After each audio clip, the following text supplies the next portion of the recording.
My sme dnes pochopili, prečo chránite tých Čurilovcov.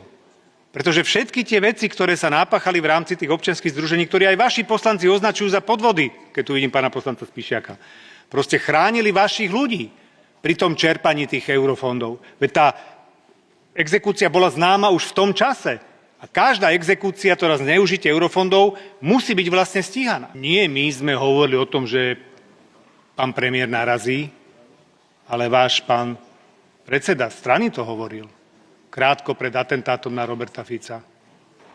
Krátko pred atentátom na Roberta Fica hovoril, že dávajte si na nás pozor, zastavte, pán premiér, lebo narazíte. A vyzývali ľudí na uliciach, aby sa vlastne vzbúrili, veď to si predsa všetci pamätáme. Veď to je, ako keď sa pýtate, kto s tým začal. No my nie. Isté, keď chcem byť ešte férovejší, tak prvý, kto s tým začal, bol Igor Matovič. To sa nemusíme baviť, áno? Proste, kto priniesol tento štýl politiky, je vlastne Igor Matovič v roku 2010.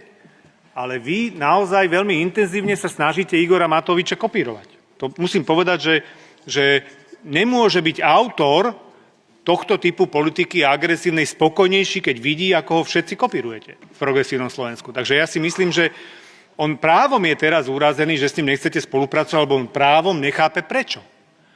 Veď ste rovnakí ako on.